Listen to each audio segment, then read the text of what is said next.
இயேசுவில் பிரியமான சகோதர சகோதரிகளே, புனித வில்லியனூர் அன்னையின் பக்தர்களே, இன்றைய நாளிலே நமக்கு கொடுக்கப்பட்டிருக்கிற சிந்தனை அன்னை மரியா நற்கருணை பேழை.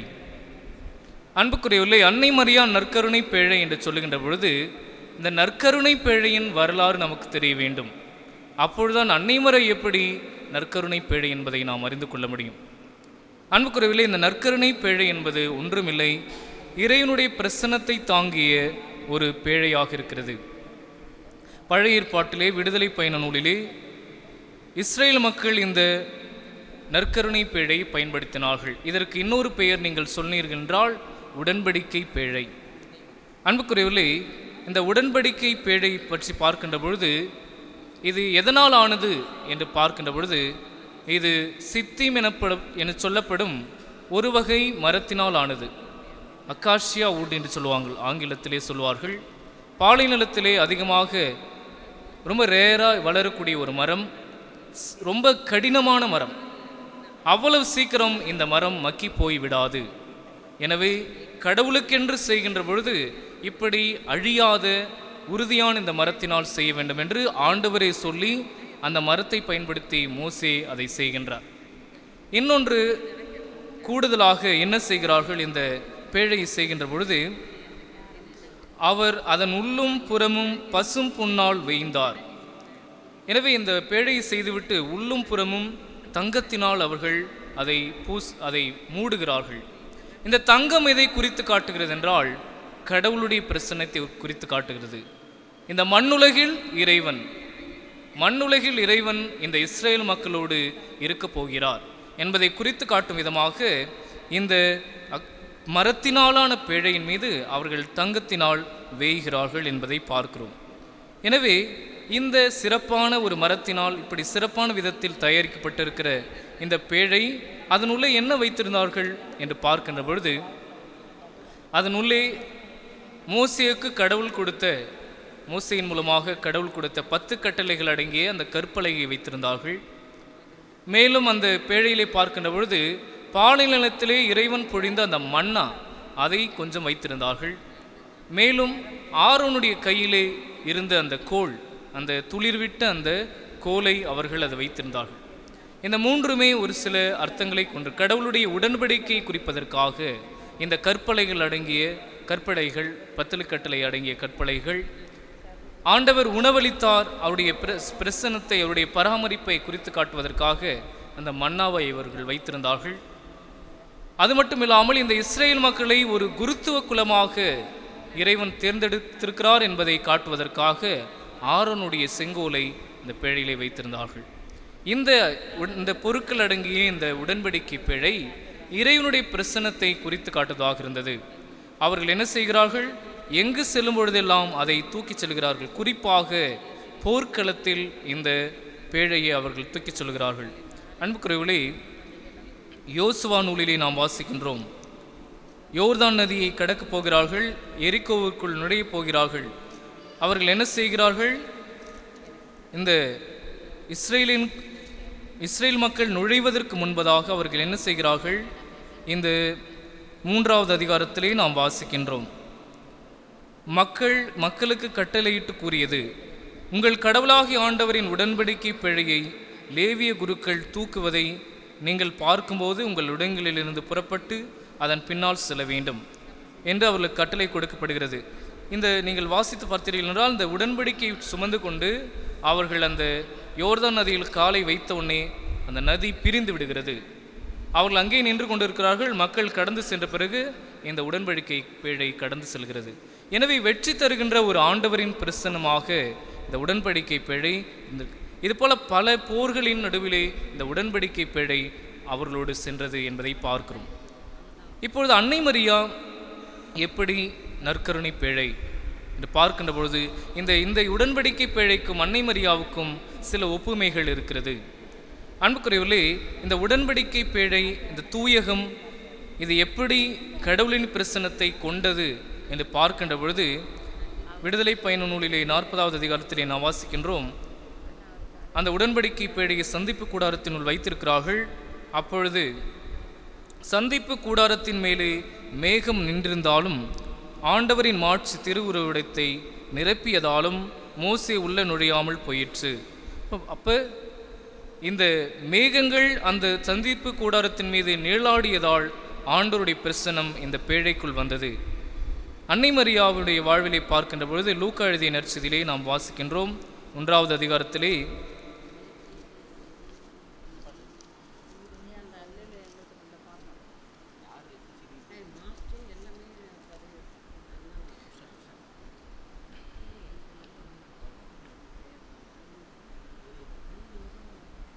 அன்னை மரியாவிடம் அவர் கடவுளின் குழந்தையை பெற்றிருப்பதெல்லாம் சொல்லப்படுகிறது. அன்னை மரியா இது எப்படி நிகழும் என்று கேட்கின்றார். அப்பொழுது வானதூதர் அவருக்கு சொல்லுகின்றார். வானதூதர் அவரிடம், தூய ஆவி உம்மீது வரும், உன்னத கடவுளின் வல்லமை உம்மேல் நிழலிடும். எங்கும் நிழலிடுகின்ற அந்த நிகழ்வு நாம் பார்க்கின்றோம்.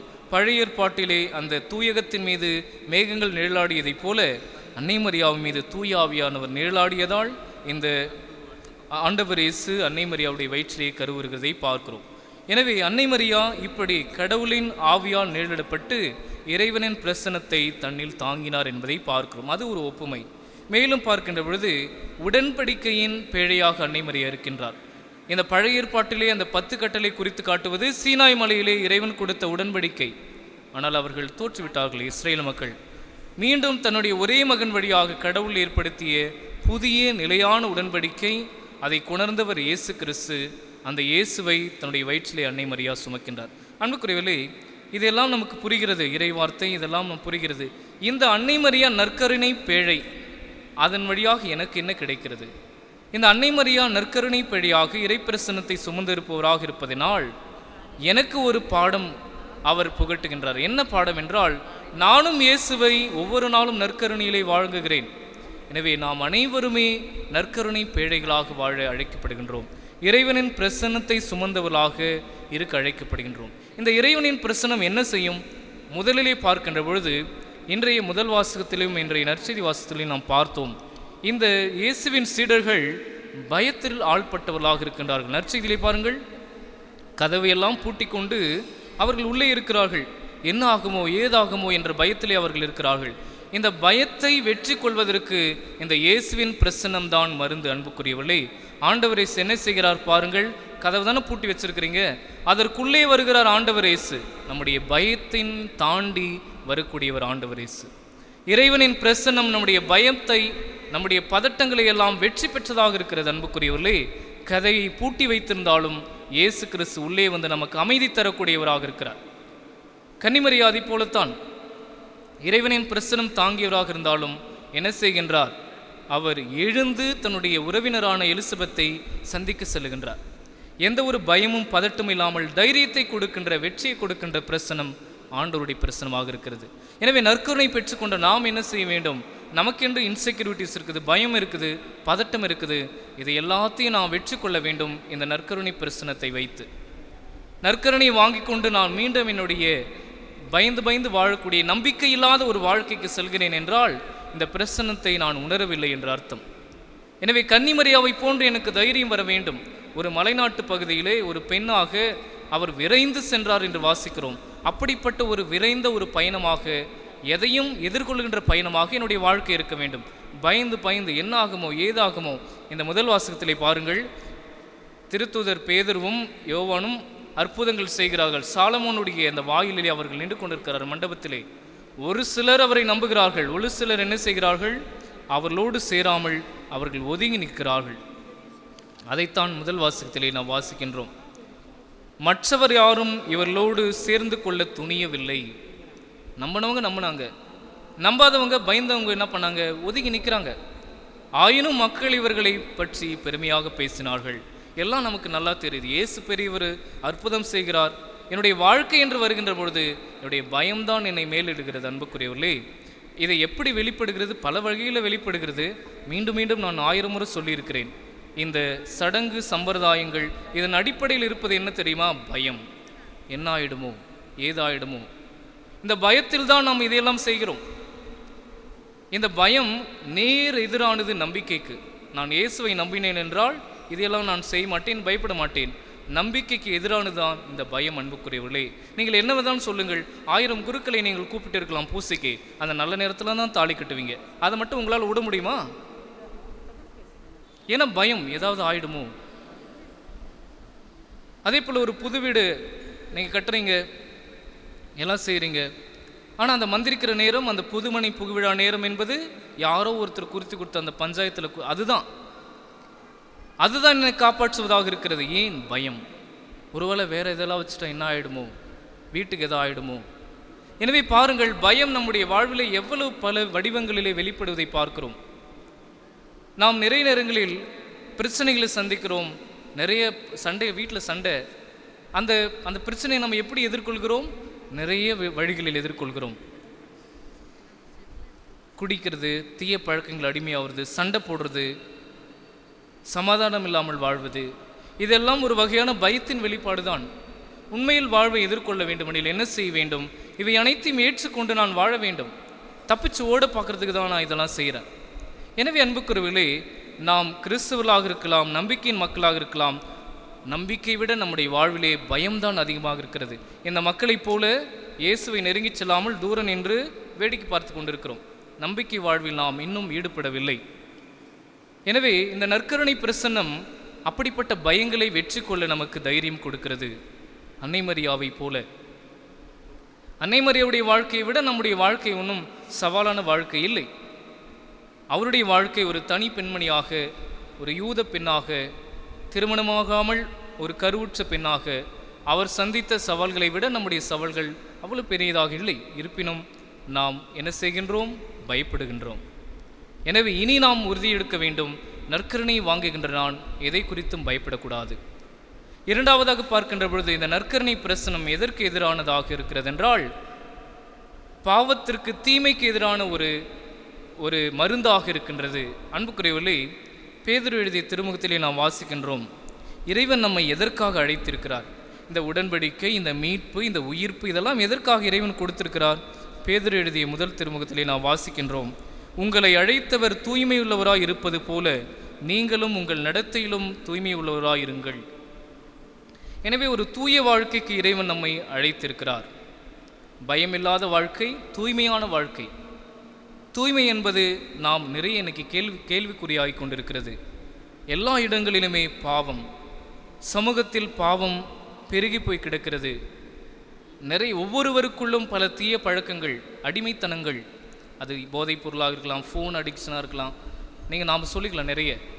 எனவே தூய்மை என்பது நிறைய குறைந்து கொண்டு வருகிறது. நமது குடும்பத்திலும் சரி, சமூகத்திலும் சரி. மனிதன் தூய்மை இல்லாதவனாக போகின்ற பொழுது அவன் நிறைய ஆபத்தானவனாக மாறுகிறான். உலகில் ஆண்டவர் இயேசு ஏன் ஒப்பற்ற ஒரு அமைதியின் அரசர் என்றெல்லாம் சொல்கிறோம் என்றால், அவர் பாவம் செய்யாதவர். எனவே பாவம் என்று வருகின்ற பொழுது ஒரு பாவம் இன்னொரு பாவம் குட்டி போடுற மாதிரி பாவத்திற்கு அது இட்டு சென்று கொண்டே இருக்கும். பணத்தின் மீது எனக்கு மோகம் இருக்கிறதா, பிறகு கோபம், ஆணவம் எல்லாம் வந்து சேர்ந்துவிடும். இது போலதான். எனவே ஒரு தூய்மைக்கு எதிரான இந்த உலகின் வாழ்க்கையிலே இந்த நற்கருணை பிரசனம் எனக்கு என்ன செய்கிறது? புனிதமான வாழ்க்கை வாழ்வதற்கான அருளை வழங்குகிறது. அன்புக்குரியவர்களே, அன்னை மரியா நற்கருணை பேழை என்று சொல்வதற்கு இன்னொரு காரணம் இருக்கிறது. எப்படி அந்த உடன்படிக்கை பேழையிலே தங்கம் பூசப்பட்டதோ, தங்கம் என்பது கன்னித்தன்மையை குறிக்கிறது என்று சொல்வார்கள், தூய்மையை குறிக்கிறது என்று கூட சொல்வார்கள். அதுபோல அன்னை மரியா தூய்மையானவர். நாமும் அப்படி அன்னை மரியா போல தூய்மையாக வாழ அழைக்கப்படுகிறோம். எனவே நற்கருணை வாங்கிய நான் தூய்மையாக இருக்கிறேனா? நற்கருணை வாங்கிய நான் என்னுடைய வாழ்விலே ஒரு மாறுபட்ட வாழ்க்கை வாழுகிறேனா? குறிப்பாக என்னுடைய தீய பழக்கங்கள், என்னுடைய தீய நாட்டங்களிலிருந்து நான் விடுபட்டு வாழ்கிறேனா என்று நாம் சிந்தித்து பார்க்க வேண்டும் அன்புக்குரியவர்களே. எனவே இரண்டாவதாக பார்க்கின்ற பொழுது தூய்மையான வாழ்க்கைக்கு ஆற்றல் தருவது இந்த நற்கருணை பிரசன்னம். மேலும் பார்க்கின்ற பொழுது இந்த நற்கருணை பிரசன்னம் இரக்கத்தின் ஒரு ஊற்றாக நம்மை மாற்றுகிறது. இந்த ஞாயிறு, உயிர்த்தெழுதலுக்கு அடுத்து வருகின்ற ஞாயிறு நாம் இரக்கத்தின் ஞாயிறாக கொண்டாடுகிறோம். எனவே நற்கருணை என்பது நமக்கு இரக்கம் சுரக்கின்ற ஒரு சுனையாக இருக்கிறது. நற்கருணைக்கு பின் இருக்கின்ற மறைப்பொருளை என்னவென்று சொல்லுங்கள்? ஆண்டவர் இயேசு நம்முடைய மீது இரக்கப்பட்டு நம்முடைய வழிகளை அவர் ஏற்றுக்கொண்டு அவர் நமக்கு மீட்பு கொடுத்திருக்கிறார். இரக்கத்தினுடைய அடையாளம்தான் இந்த சிலுவை மரணமும் இந்த நற்கருணை பேழையும். உங்களோடு நான் இருக்கிறேன், I am suffering with you. Compassion என்று சொல்லுவார். கம்பேஷன்னா டு சஃபர் வித். நீ உன்னுடைய வாழ்க்கை போராட்டம் தான், உன்னோடு நான் இருக்கிறேன். திருப்பாடல் 23 வாசிக்கிறோமே இது போல.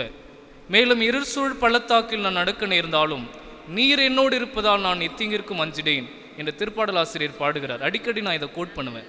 கிறிஸ்து வாழ்க்கை என்பதும் அப்படித்தான். சிலுவைகள் இருக்கும், துன்பங்கள் இருக்கும், ஆனால் இறைவனுடைய பிரசன்னம், அவர் என்னோடு இந்த சுமையை சுமக்க வருவார். ஏனென்றால் அவர் என் மீது இரக்கம் கொண்டிருக்கிறார், என் மீது பரிவு கொண்டவராக இருக்கிறார். என் வழிகள் அவருக்கு தெரியும், என் தோல்விகள் அவருக்கு புரியும், என்னுடைய இழப்புகள் அவருக்கு தெரியும். ஏனென்றால் அவர் மனிதராக வாழ்ந்திருக்கிறார். எனவே அன்புக்குரியவர்களே, இறை இரக்கத்தை தருவது இந்த நற்கருணை பிரசன்னம். எனவே நற்கருணை வாங்கிக் கொண்டு நாம் என்ன செய்ய வேண்டும்?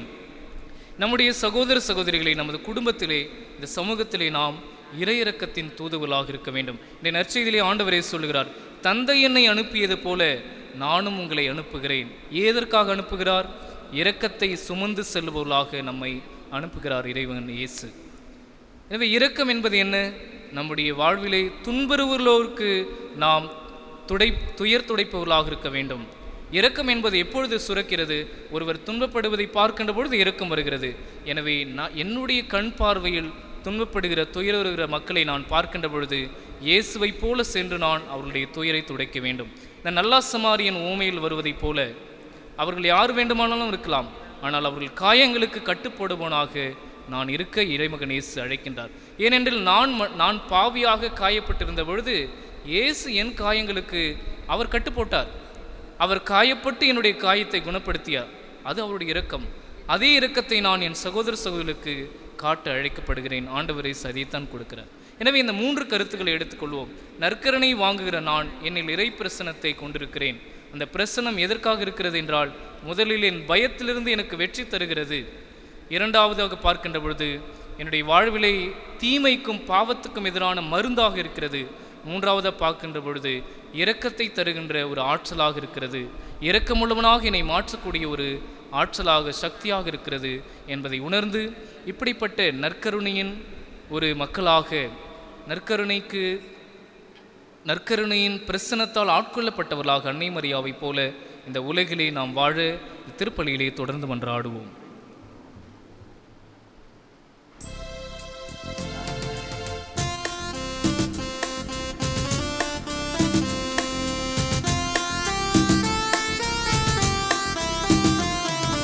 விண்ணையும் மண்ணையும் படைத்தவராம் கடவுள் ஒருவர் இருக்கின்றார். தந்தை மகன் தூய ஆவியராய் ஒன்றாய் வாழ்வோரை நம்புகிறேன். தூய ஆவியின் வல்லமையால் இறைமகன் நமக்காய்